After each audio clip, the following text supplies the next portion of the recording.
pakbet tayo guys. May sobra kaming karne kagabi. So, lagyan na lang natin ng luya, onion, saka yung mixed vegetables, tomato, at saka yung sauce. So, simpleng pakbet lang to. So, hindi na natin igigisa. Ilagay na lang natin ng minsanan para hindi masyadong mamantika ang ulam. Ilagay na rin natin yung ating pansahog. Huwag nang igisa. Then, ilagay natin yung kamatis. And, ilagay na natin lahat ng mga gulay. So, wala tayong talong. So, kung ano lang yung available, yan na lang, guys. Simpleng pakbet. So, lagyan na natin ng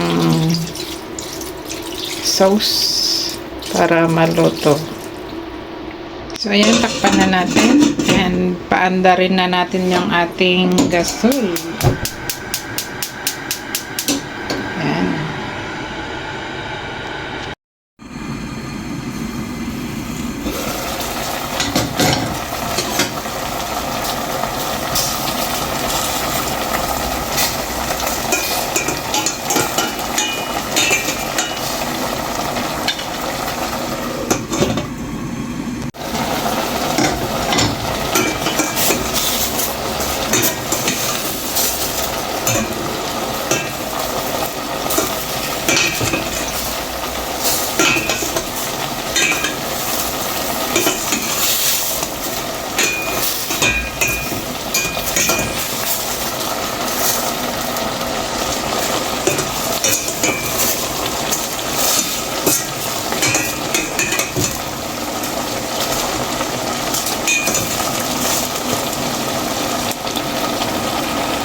Simpleng pakbet.